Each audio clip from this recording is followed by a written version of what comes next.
안녕하십니까. 저는 오늘 주인공 은미 작가의 친구들로 구성되어 있는, 그리고 은미 작가와 지향성이 같은 그 모임인 역사를 기억하는 모임에 나이가 조금 많다고, 그래서 저보고 대표하라고, 그래서 오늘 사회를 본 장현풍이라고 하는 사람입니다. 만나게 돼서 반갑습니다. 은미 작가께서 장편소설 나비 날다, 이미 여러분들이 아시다시피 이것은 위안부 소설인데요. 이것을 만들어서 지난 여름에 발간이 되었고, 첫 국내 북 콘서트를 부산에서 9월 28일 날 했고요. 오늘 두 번째, 특별히 대한민국 민주의 화의 성지인 광주에서 여러분들을 모시고 하게 되어서 대단히 영광스럽고 참석한 여러분들에게 감사의 말씀을 드립니다. 순서에 따라서 먼저 준비된 영상을 보시겠습니다.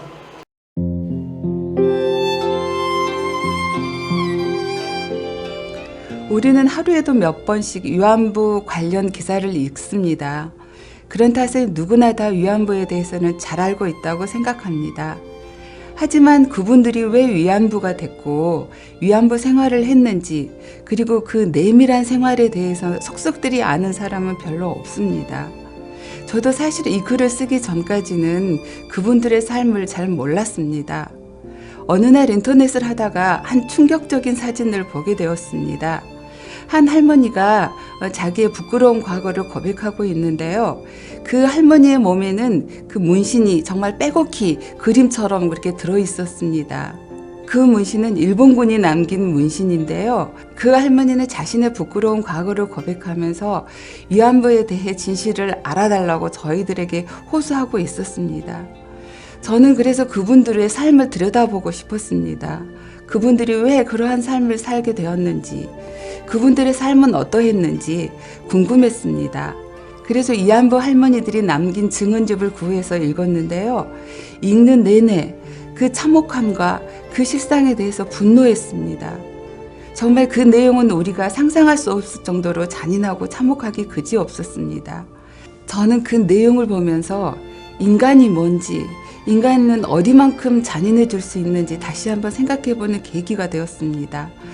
내 안에 있는 선과, 그리고 나는 정말 선한가, 그 부분도 생각해 보았는데요. 그렇다면 작가로서 내가 해야 할 일은 무엇인가 뒤돌아보는 계기가 되었습니다.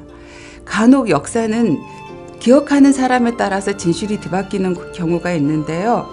일본은 지금도 그 위안부는 돈을 잘 버는 매춘부라고 호도하고 있습니다. 그래서 저는 그 할머니들의 이야기를 소설로 남기자, 그렇게 생각했습니다. 아무도 읽어주는 사람이 없더라도 그 진실을 기록으로 남기는 것, 거기에 의미가 있다고 생각했습니다. 그래서 저는 그 할머니들의 삶을 소설로 쓰기 시작했습니다. 그게 이 소설을 쓰게 된 계기가 되었습니다. 아픔을 성화시킨 절묘한 언어들이 책 속으로 빠져들게 한다.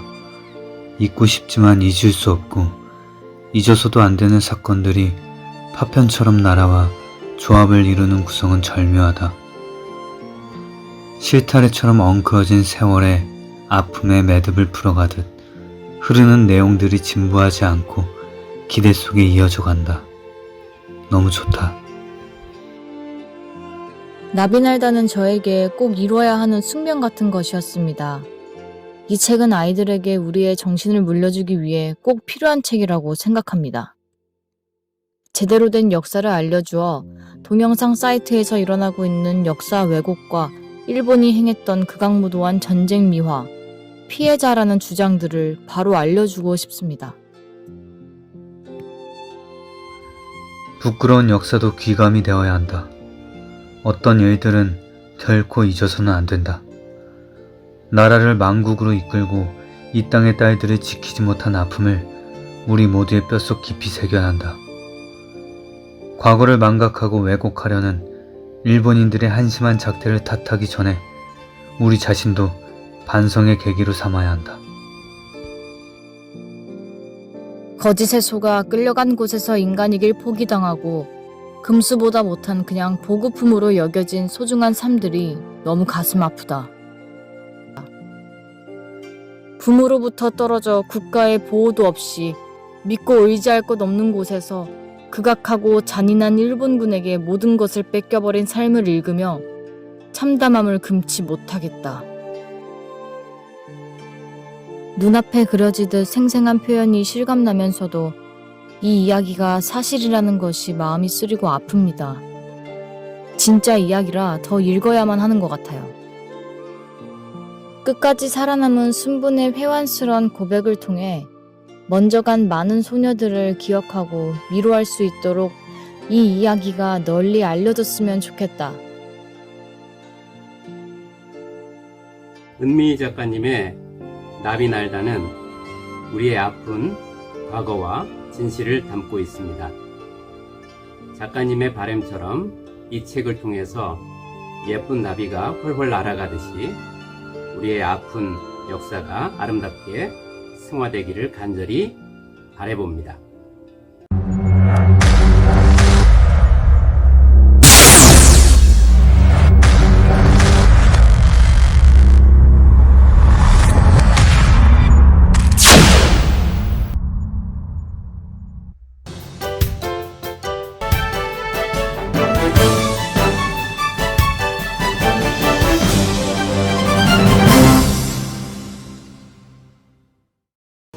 오늘 나비날다의 작가를 제가 잠시 소개해 드리겠습니다. 우리 은미 작가는 1996년 전남일보 누에는 고치 속에서 무슨 꿈을 꾸는가 이 단편으로 등단을 하셨고요. 그 뒤에 광주문화방송 성우로 또 전남매일 기자로 있다가 지금은 후학도 가르치고 그리고 창작에 전념하고 있는 분이십니다. 삼성문학상을 비롯해서 여러 상을 탔지만 지금도 열심히 아마 대한민국의 대표 여류작가로서 아주 힘써 글을 쓰고 계시는 분이십니다. 이제 나와서 강의를 하실 때 여러분들에게 조그만 메모지를 나눠드릴 겁니다. 그 메모지에 여러분들이 작가에게 질문하실 그런 내용들을 써서 내시면 작가께서 친히 그것을 강연이 끝난 직후에 여러분들에게 친절하게 대답해 주실 것입니다. 은미 작가가 나오실 때 여러분 환호와 함께 박수로 맞아주시길 바랍니다.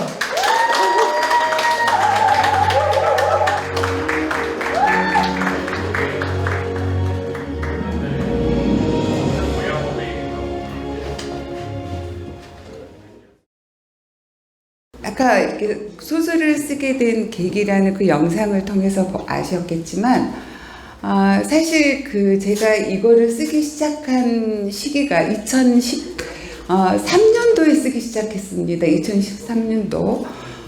한일 위안부 합의가 2015년도에 이루어졌습니다. 2015년도에 이루어졌는데, 제가 2013년도에 쓰겠다고 마음을 먹었고, 자료를 이렇게 모으고 본격적으로 집필하게 된 시기는 2014년도였습니다. 2014년도에 그 위안부 소설을 쓰게 될 때까지만 해도 사실 그 국내에서 위안부에 관련된 관심을 극히 없었습니다. 1991년 김학순 할머니가 그 일본에 계속되는 거지대 분노에서 당신이 커밍아웃을 했죠. 내가 살아있는데 왜 이렇게 거짓말을 하느냐고. 1991년도 8월 12일 날 이렇게 당신이 그 살아온 참혹했던 그 세월들을 증언함으로써 드디어 위안부가 이렇게 수면 위로 올라오게 됐죠. 그리고 이제 김학순 할머니가 1991년 12월 달에 일본에 가서 YWCA 회관에서 회견을 했습니다. 그래서 이제 일본에서 이 위안부 문제에 대해서 이제 관심 있는 사람들은 이제 집중하게 됐는데, 사실 정말 가슴 아팠던 이야기가 뭐냐면, 이 김학순 할머니가 아버지를 따라서 만주로 가게 됩니다.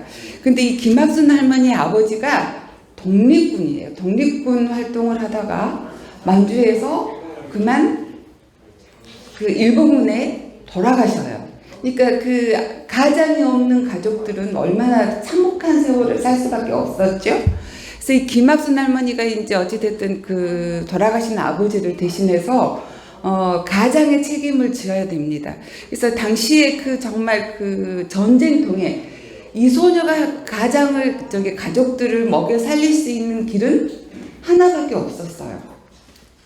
그래서 이 김학순 할머니가 정말 기본에 나가서 그러니까 생계를 책임질 수밖에 없었죠. 근데 이 김학순 할머니의 이 증언을 가지고 이제 조금씩 이제 증언이 좀 바뀐다고 해서 일본에서는 이 김학순 할머니를 인정을 하려고 하지 않아요. 그래서 이 김학순 할머니의 증언을 가지고 계속해서 공격을 해야 되죠. 위안부는 결국은 매춘부다라고 어찌됐든 이 김학순 할머니가 91년도에 커밍아웃을 통해서 위안부의 존재가 이제 실제적으로 이렇게 수면 위로 떠오르는데 그때 이제 뭐 정대협이든 조금 이제 활동하는 사람들이 나타나긴 하지만 극히 일부에 지나지 않습니다. 관심 있는 사람들 그때 당시 우리는 지상 명제가 있죠. 잘 먹고 잘 살아야 되고 자식들은 어떻든지 간에 좋은 대학 보내야 되기 때문에 우리 생계 정말 관심사 이외에는 정말 거기를 생각을 할 여력이 없는 그런 시대였습니다. 그러다가 우연히 김학순 할머니 증언과 정말 끔찍하게 짝이 없는 할머니들의 이야기를 우연히 제가 보게 됐는데 사람들은 그때까지만 해도 위안부라고 하면 일본군의 서업노예 군 부대에서 이렇게 했던 어떤 공창제도의 피해자 정도로만 인식하고 있었죠. 그리고 약간 우리나라 사람들한테는 그런 게 있는 것 같아요. 굉장히 감성적으로 공감하는 거는 굉장히 커요. 공감의 능력은 굉장히 크지만 공감하는 큰 반면에 어떤 이성적인 논리적인 접근은 좀 약간 좀 부족한 면이 있죠. 그래서 위안부 하니까 다들 공감하면서 붕괴를 하지만 이 할머니들이 어떤 삶을 살아왔고 어떤 적나라한 구체적인 삶을 제대로 아는 사람들은 별로 많지 않습니다. 단 일본군 서업노예 이꼬르 위안부 그리고 정신대 정도로만 알지 이 할머니들이 구체적으로 어떤 삶을 살았고 어떤 참혹한 실상을 당했고 그 진실까지 접근하는 일은 상당히 없었어요. 그래서 저도 이제 위안부 할머니들의 이야기를 듣고 사진을 보고 참상을 정말 보면서 너무너무 끔찍해가지고 가슴이 정말 떨리고 손이 떨리더라고요. 그래서 이거는 기록으로 남겨야 되겠다. 일본에서 말하는 정말 위안부는 정말 걔들이 말하는 매춘부로서가 아니고 정말 물론 이제 안에는 일본은 굉장히 이성적으로 그것을 접근을 합니다. 없는 자료도 없는 진실도 만들어내는 민족이 일본입니다. 그러니까 우리가 감성적으로 접근을 하면 걔들은 굉장히 이성적인 논리적인 접근을 해요. 그러니까 지금에 와서는 우리도 어떤 자료의 중요성을 깨닫고 모든 이제 진실된 어떤 기록들, 역사적 기록들을 지금 모으는 작업들을 하지만 일본에 비해서는 아직도 상당히 저희는 그런 부분에서 부족하죠. 일본에서 지금 보면은 렌지어 같은 경우도 없는 진실을 기록으로 만들어서 자기들의 자료로 삼는 민족이 일본이에요. 그리고 어떻게든 있는 진실마저도 우리가 그거 있잖아요. 이면이라는 게 있잖아요. 컵을 이렇게 물을 이렇게 절반 담긴 컵을 봤을 때 어떤 사람은 물이 절반밖에 없네. 어떤 사람은 물이 절반이나 있네. 거기에 따라서 관점에 따라서 완전 진실이 뒤바뀌는 경우가 있습니다. 일본은 이 있는 진실마저도 교묘하게 진실을 뒤집는 작업들을 계속해서 오래도록 해오고 있어요. 그러니까 이제 제가 이제 책을 하나 읽었죠. 나는 보마 문옥주 할머니에 대한 이야기를 읽었습니다. 이 친구한테 그 책을 좀 구해달라고 그래가지고 이 친구가 복사를 해서 저에게 책을 줬는데요. 일본 작가들이 그 위안부 소설에 대해서 어떤 기록으로 남기고 소설을 쓰는데요. 사실을 가지고 그 사람들은 저처럼 이렇게 소설로 쓰고 기록을 남깁니다. 그러면 그 사람들 일본 작가들은 어떤 식의 초점을 맞추냐면 저처럼 정말 인간이 가지고 있는 정말 참혹하고 정말 피해당하고 정말 인간 이하의 어떤 금수보다도 못한 사람의 삶을 저 같은 한국 작가가 거기에 인간 존재에 대한 그것을 의문점을 가지고 그렸다면 일본 작가들은 그렇지가 않습니다. 어떤 점에 주안점을 둬서 포커스를 둬서 그 책을 기록해 나가냐면 위안부는 거의 매춘이었다. 거기에 초점을 맞추고 글을 써나가죠. 그 일본적 문옥주 일본 책을 읽었을 때는 그것도 마찬가지였습니다. 모든 일본군 위안부 중에서 가장 호사스러운 생활을 했던 것이 버마입니다. 버마는 다른 곳에 비해서 좀 자유로웠고 넉넉했고 그랬던 것이죠. 특히 문옥주 할머니가 그런 삶을 살았던 할머니죠. 근데 그런 경우는 굉장히 흔치 않습니다. 근데 일본 작가는 문옥주 할머니의 그 삶을 소설로 씀으로써 전체 일본군 위안부를 대표화시키는 그러면 일본 사람들이나 우리나라 사람들이 문옥주 할머니에 대한 이야기를 봤을 때 일본군 위안부는 이렇구나 그랬구나 일본식의 어떤 주장에 동의할 수밖에 없는 그런 결과가 빚어지게 되죠. 저희처럼 진짜 한 인간으로서 태어나서 정말 한 존재가 파괴돼 버리고 정말 끔찍했던 그것들을 조명하지를 절대 하지 않습니다. 또 어떤 일본군 작가 하나는 일본 정군 위안부 숫자부터 거짓으로 부풀리기 시작합니다. 전체 이야기를 다 허구로 쓰지요. 그러면은 그 사람들이 읽었을 때 어떤 내리 속에 모식 속에 이런 생각이 들죠. 그래, 위안부는 다 허구야. 위안부는 부풀려졌어. 자칫 그런 과오를 남기기 쉽죠. 근데 일본은 교묘하게 그런 작업들을 통해서 끊임없이 우리 정군 위안부에 대해서 그렇게 진실을 훼손하고 호도하고 그런 노력들을 계속해 오고 있습니다. 계속해서 시대에 따라서 그것들이 조금씩 바뀌죠. 램지어처럼 바뀝니다. 근데 제가 위안부 할머니들의 그 소설을 쓰기 위해서 기록들을 자료들을 다 봤을 때요. 너무 끔찍해서요. 차마 정말 어떻게 이걸 써야 될지 엄두가 나지 않았습니다. 과연 사람으로서 이게 정말 할 짓인가? 정말 인간 속에 들어있는 그 잔혹함, 잔인함, 그 악마성의 그 깊이는 어디까지인가? 정말 인간에 대해서 회의를 가지고 정말 나에 대해서 정말 나의 선과 악에 대해서 가늠해보는 정말 그런 계기가 됐는데, 물론 어떤 전쟁통에 죽음을 목전에 둔 그래서 일반적인 어떤 상황과는 좀 괴리가 있겠죠.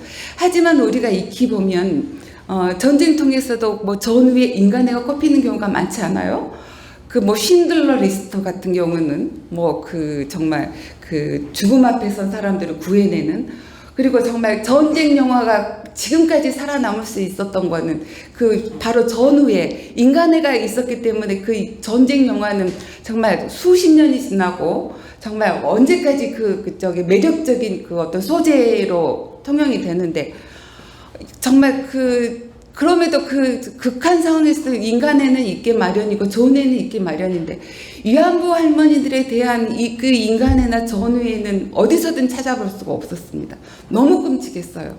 사실 제가 이 소설을 쓰면서, 위안부 할머니들의 소설을 쓰면서 굉장히 고민했던 점이 몇 가지가 있었어요.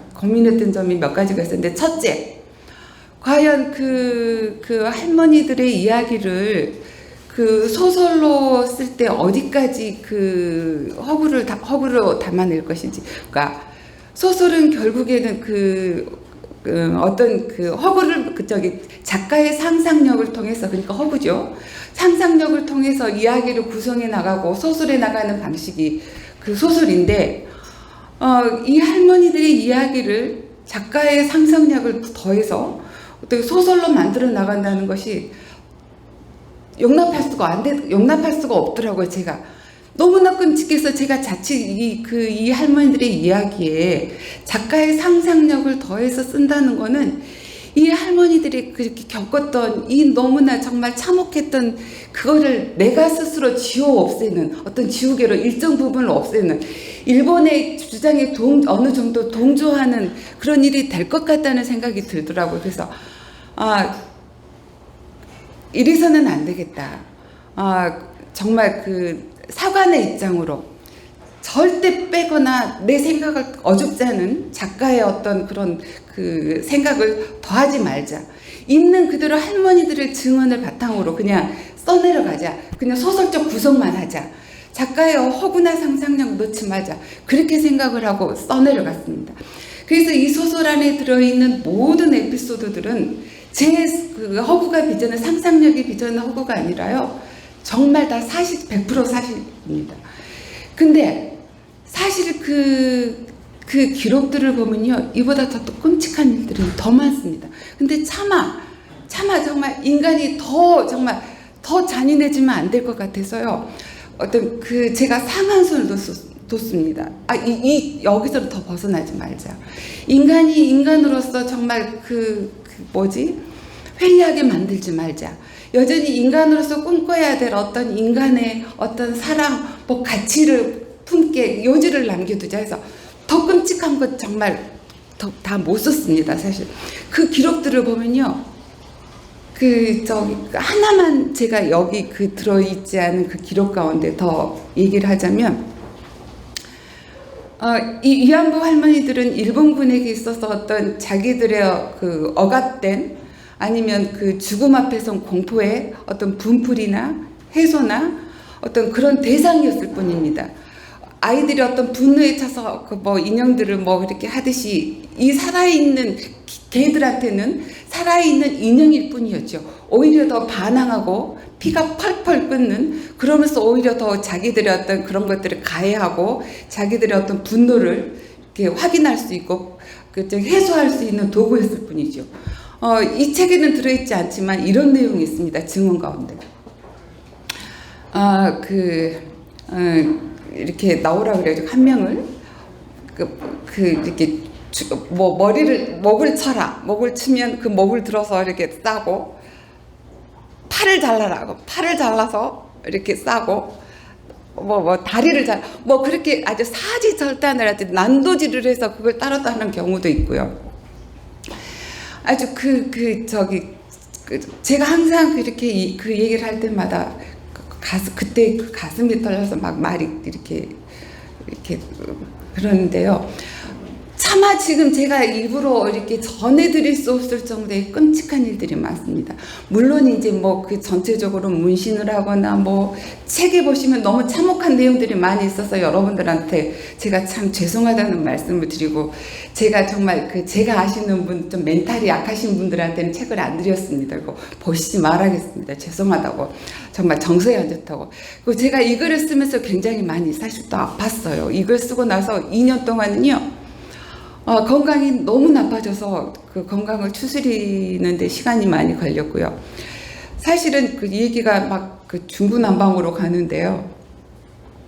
항상 위안부 얘기를 하면 가슴이 감정이 좀 격해져가지고 좀 정리가 좀 안 되는 경우가 좀 있는데, 사실은 이 책을 2부로 쓰려고 했습니다. 1부는 이분들이 끌려가서 위안부 일본이 패전과 함께 위안부 생활에서 벗어나는 걸 일부러 쓰고요.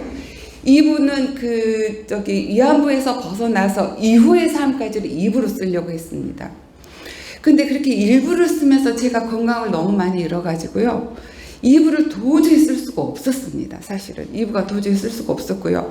그래서 이제 2013년도에 이걸 자료 조사를 해서 2014년도에 쓰기 시작했는데, 2014년도에 이제 그 책을 내려고 하니 정부에서는 암암리에 일본하고 위안부 합의 물밑 작업을 하고 있었습니다. 그래서 모든 위안부에 관련된 어떤 그런 것들이 막혀 있었어요. 그래서 이제 그 이야기를 들은 미국에 계시는 5.18 희생자이십니다. 그 5.18 첫 희생자를 기록했던 전북대학교 근마부대 소속에서 5.18 첫 희생자가 났던 곳이 전라북도 학생회관이죠. 그때 당시 첫 희생자였던 이세종 열사하고 같이 당시 현장에 있었던 이상원 박사라는 그분이 미국에 계셨는데요. 그분은 여러 가지 그 뒤로 이야기하자면 기니까 결국에는 5.18 유공자주의까지 박탈당하셨거든요. 그래서 그분이 지금 미국에 계시는데 그분이 그러면 우리가 그 미국에서 출판을 하자. 그래서 미국으로 그 원고가 가게 됐어요. 근데 사실 이제 아까도 얘기했지만 그 일본은 정말 교묘하게 그 위안부의 진실을 호도하고 왜곡하죠. 그 일본의 욕구 이야기라는 책이 있습니다. 일본의 욕구 이야기라는 책이 있는데 책 내용이 어떤 내용이냐면 일본이 패전과 함께 갑자기 이제 조선에 있던 한국에 남아있던 일본인 가족들이 다시 이제 그 저녁에 야반 도주를 하게 되죠. 도망가게 됩니다. 모든 재산과 집과 가지도구 다 놓고. 그러면서 그 욕구 이야기가 저녁에 야반 도주하는 이야기를 그린 이야기예요. 거기서는 자기들이 지금도 일본은 8.15 맞춰가지고 굉장히 아주 엄숙하고 성대하게 그 희생자 그거를 치릅니다. 원폭 피해. 그걸 보고 있으면 저절로 경건함이 진짜 들어요.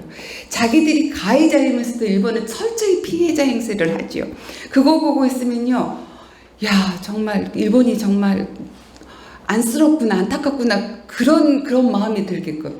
근데 욕구 이야기도 마찬가지입니다. 그렇게 하루아침에 자기들의 재산을 다 놔두고 도망가는 그 도망자의 심정을 구구절절하게 그린 책이 욕구 이야기죠. 근데 그 욕구 이야기를 일본은 굉장히 로비의 민족입니다. 미국에서 그 책이 각 초중고 대 교과서로 사용되고, 각 도서관에 비치 도서로 권장이 아니라 의무 도서로 비치가 됩니다. 그러면은 그거를 읽는 미국인들은 어떤 생각을 가질까요? 아, 그래? 일본인들이 그렇게 조선에서 이렇게 패망해서 도망갔을 때 이랬구나. 정말 어떤 안쓰러움과 인간적인 연민을 느끼게 되죠. 일본은 철저히 그러죠. 그래서 그 이상원 박사가 미국에는 이런 욕구 이야기가 있으니 우리도 그 욕구 이야기에 대항해서 위안부 실상을 알리자. 그래서 거기까지 이야기가 진전이 돼서 위안부 나비 날다가 미국에 가서 출판이 되게 됩니다. 근데 출판이 되게 되는데 이제 미국의 그 출판 자본이요, 일본 자금이 굉장히 많이 들어와 있습니다. 거의 미국의 출판계 자본 가운데 70-80%가 일본계 자금이라고 합니다. 지금도 일본의 로비는 굉장히 유명하죠. 근데 이제 이상훈 박사가 미국에서 출판을 진행을 할 때 굉장히 많은 압박과 압력과 일본의 방해 공작이 있었어요. 그래서 이상훈 박사는 미국의 연방 공무원임에도 불구하고 막 페북에 일본 측에서 이렇게 페북 공격을 해서 페북이 다운된다거나 메일로 막 협박을 한다거나 직장으로 뭐가 온다거나 굉장히 많이 시달렸습니다. 이상훈 박사가. 그리고 출판사에서는 일본계 처음엔 오케이 했다가도 일본계 자금이 로비가 들어오면서 모두 다 안 하겠다는 그런 상황까지 갔었죠. 근데 고맙게도 그래도 100년 전통의 도렌스 출판사가 하겠다 해가지고 도렌스 출판사에서 2016년도에 출판이 되게 됐습니다. 2015년도에 위안부 합의가 됐고 저는 2016년도에 미국에서 출판이 됐지요. 그러면서 여전히 합의에 대한 반대는 이렇게 수요 집회와 됐지만 저희 정부에서도 사실은 이 출판에 대해서는 여러 가지로 조금 그랬습니다. 좀 어려움을 좀 줬습니다. 거기에 대한 비하인드 스토리는 있지만 거기까지는 말씀을 좀 그렇고 아무튼 그렇게 됐고요. 그래서 이 소설 속에 들어있는 모든 에피소드들은 정말 사실인데 그 중에서도 특히 정옥순 할머니의 이야기를 바탕으로 했습니다. 정옥순 할머니 이야기가 주로 많이 들어있습니다.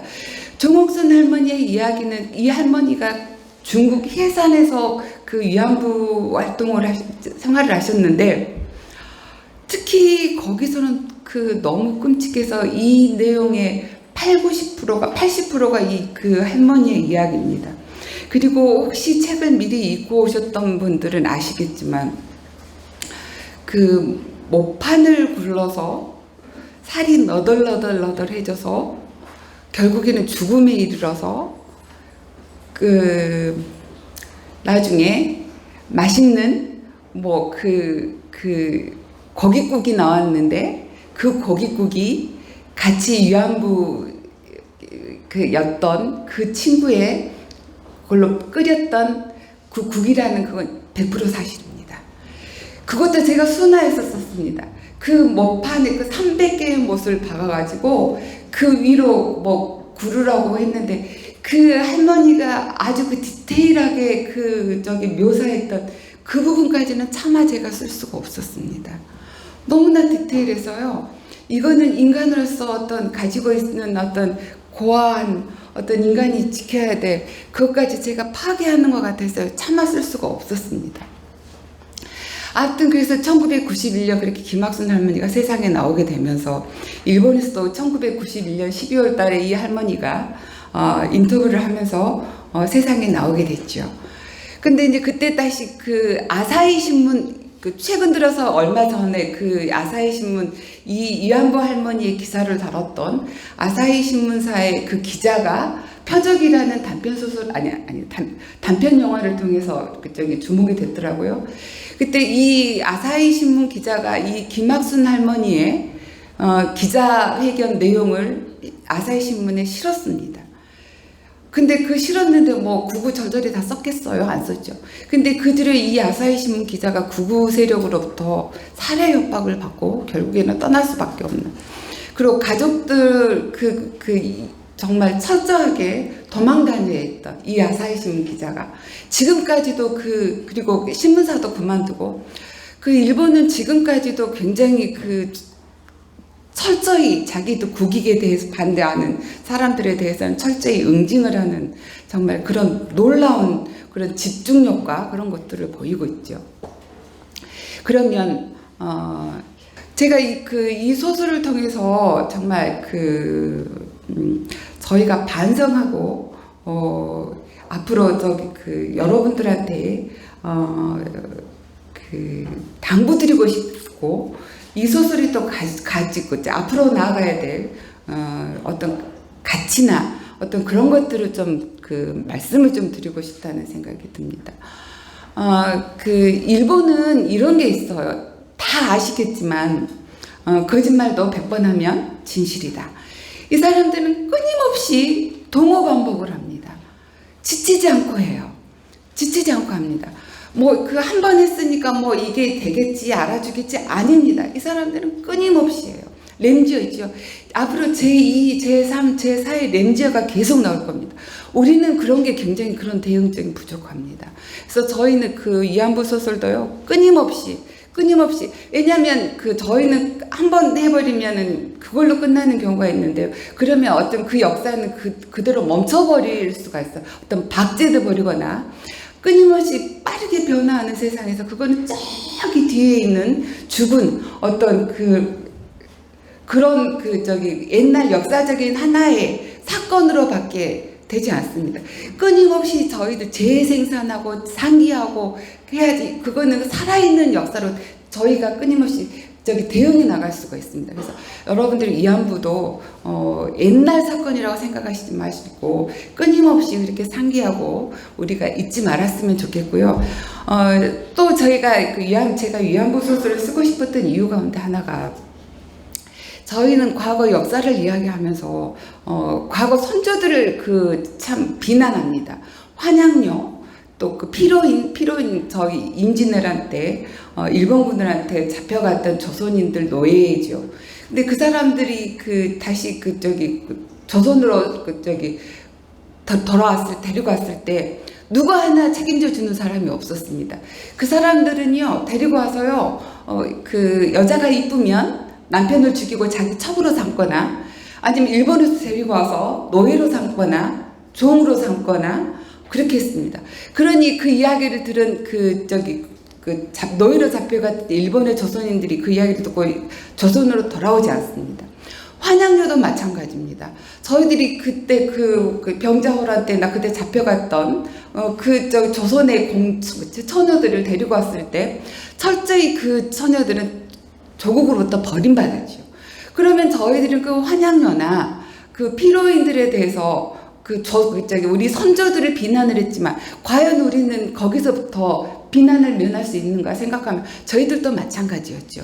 위안부 할머니들이 돌아왔을 때 저희도 90년도 말까지는요, 위안부 할머니들은 스스로 자기들의 존재를 감추고 살았죠. 철저히 자기가 위안부라는 사실을 감추고 살았는데, 김학순 할머니가 커밍아웃 하면서 이렇게 용기를 내신 분들이 한 분, 두 분 나타나죠. 저희들은 이렇게 지금도 어떤 이중적인 잣대로 살아가죠. 저희는 정말 역사에 대해서 깨어있고 저희들 어떤 사명을 다하고 뭐 그런 것처럼 얘기하지만 저희도 100년 전의 선조들과 같냐고 하면 하나도 다를 게 없다는 거죠. 그래서 그 위안부 소설을 통해서 제가 메시지를 던져주고 싶었던 것 그거 하나였고요. 그 중에서도 하나였고, 첫 번째 정말 잊지 말아야 계속 끊임없이 되풀이돼서 상기하자. 그리고 우리도 정말 선조처럼 그렇게 이렇게 비난하거나 그렇지만 우리의 어떤 그렇게 했으면 좋겠다는 거. 그래서 아무튼 네, 그 질문 있으면 받겠습니다. 질문을 통해서 제가 못다한 말씀들을 이렇게 풀이하는 걸로 하도록 하겠습니다. 질문 용지에 쓰신 분들은 뒤에 분이 거들어 다닐 테니까 지금 내주시면 고맙겠고요. 한 가지 말씀드리면, 이 꼬봉 카페 여사장님께서 굉장히 마음이 좋으신 분이라 오신 여러분들에게 차 한 잔 드린답니다. 드시고 싶은 차 아직 못 마신 분들은 가서 주문하시고, 저기 쿠키도 한 개씩 가서 잡수시면 대단히 고맙겠습니다. 네, 반갑습니다. 저는 우량아 기념사업회 사무총장입니다. 또 하나 정책은 국민사관도 여보세요. 자야사 가보다시피 대국민 영향을 하고 있는데, 오늘 우량아님 말씀 들어보고 말씀하자는 상도는 모르겠지만, 우량아님 말씀을 반영하는 역사의 진실입니다. 우리가 역사의 진실, 지속적으로 상주하고 발견해야 되는 중요한 이유를 생각하고 있는데 그 부분에 정말 네, 그 역사의 진실을 지금 한일 관계가 가장 극명하게 잘 보여준다고 생각합니다. 그 진실을 서로가 공유하고 그 진실의 기반 위에서 서로가 나가지 않으면요, 절대 그 공고한 관계가 될 수가 없어요. 일본 항상 진실을 거기서 항상 우리가 엇갈리잖아요. 항상 어떻게 사상누각처럼 아무리 애써서 이렇게 관계를 이렇게 이루어졌어도 기반이 이렇게 임시방편으로 해놓으면 언제든지 그 신뢰가 허물어지고 마는 그럴 수밖에 없는 거죠. 늘 독일의 사과가 저희가 이렇게 예를 들지만, 제가 옛날에 몇 년 전에 독일을 갔을 때 독일 사람이 이런 얘기를 하더라고요. 독일은 지금까지도 사과를 한다. 독일 교과서에는 그렇답니다. 지금도 굉장히, 왜냐하면 입장차가 있을 거 아니에요. 분명히 피해자와 당사자 관계에는 입장차가 분명히 존재하죠. 어떤 좁혀질 수 없는 사안은 있어요. 그러면은 그 관계를 무리하게 어떤 하나로 그 논의를 정리하지 않고 그 부분은 이렇게 두 가지 양측의 주장을 똑같이 실은답니다. 교과서에.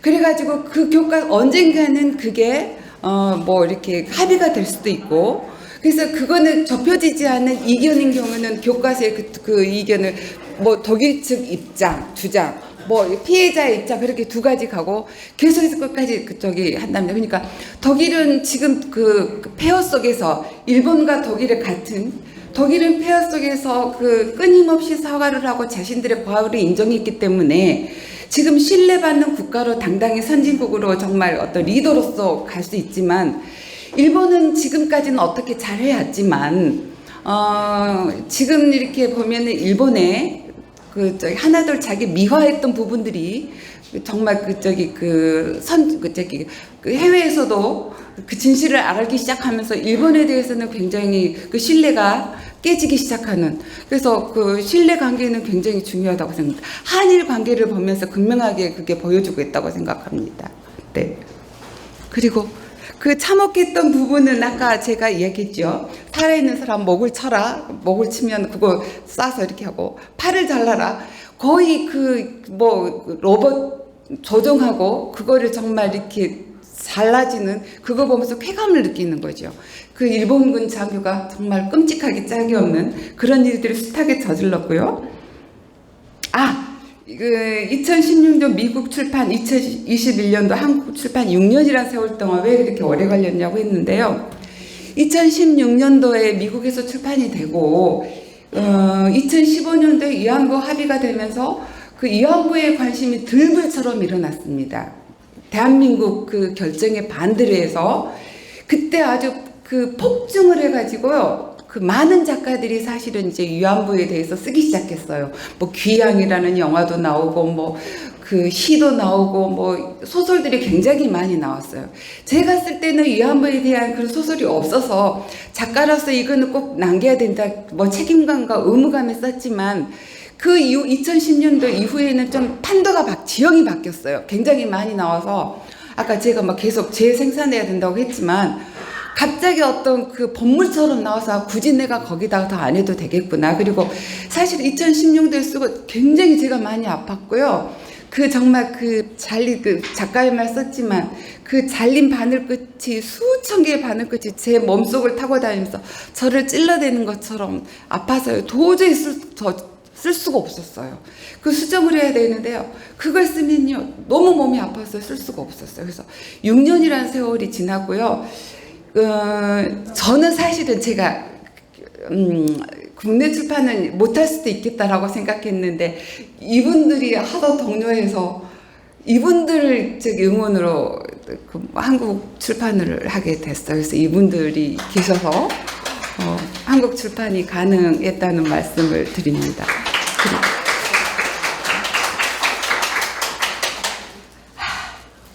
그러게요. 내용이 너무 참혹한데 소설로 기록하는 그 고통스러운 시간을 어떻게 견디셨는지요.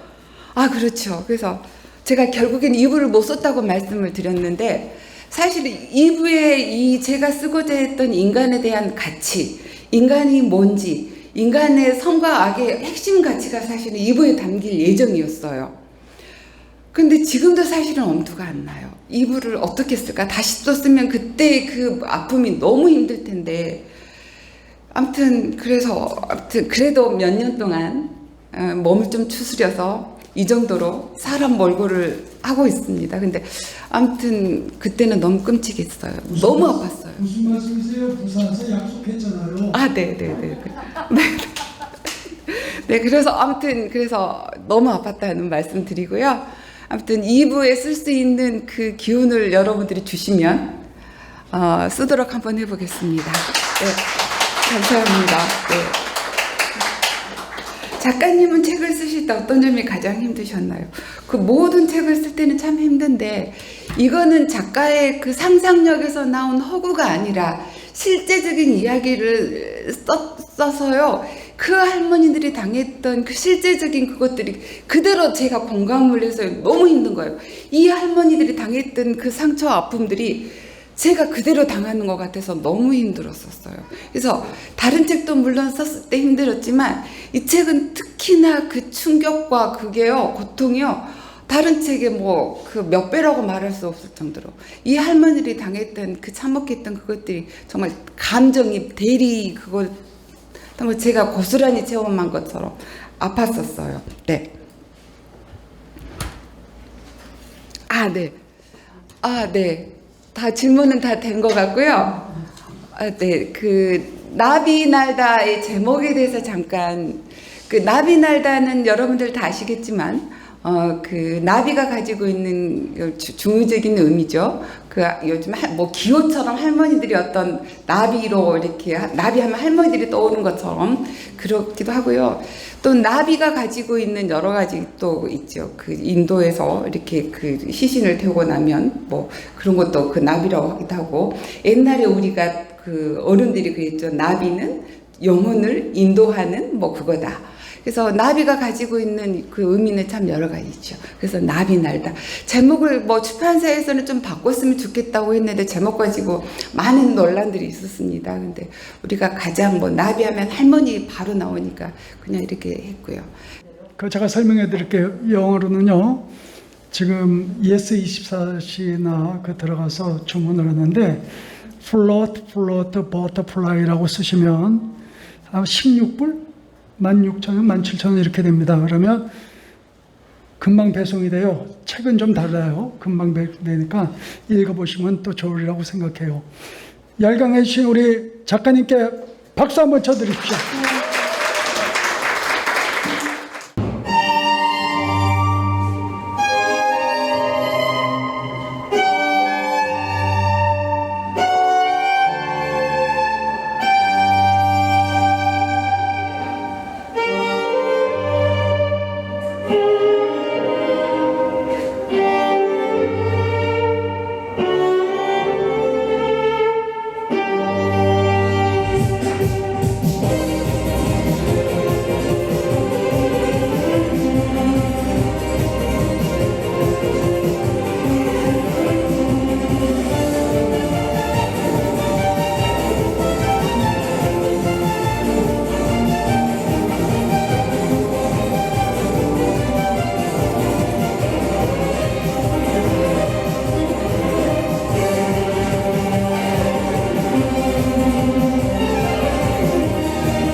살아있을 때 파놓은 그들의 묘혈, 그 안에서 그들은 청춘의 한때를 살기둥둥한 채로 보내다 어느 순간 불현듯 죽음을 맞이했다.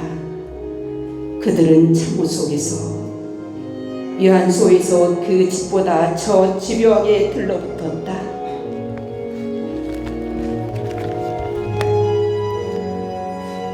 홀레붙은 개들이었고 돼지들이었고 짐승들이었다. 등이 쓸려 아팠지만 그들은 살갗이 벗겨지는 것쯤이야 아무렇지 않게 생각했다. 죽음 앞에서 그런 것들은 아무런 힘도 발휘하지 못했다. 어떤 이는 그 짓을 하면서 울었고 어떤 이는 광포하게 굴었다. 다들 저만치 다가와 있는 죽음을 두려워했다. 아니, 어쩌면 그것은 분노였는지도 모른다. 청춘의 시기에 삶을 마감해야 할지도 모르는 자신들의 운명에 대해 그들은 분노하고 있었는지도 모른다. 그렇게 전장에 나갔다가 돌아온 날은 아래가 더 쓰리고 아였다.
나비! 나비!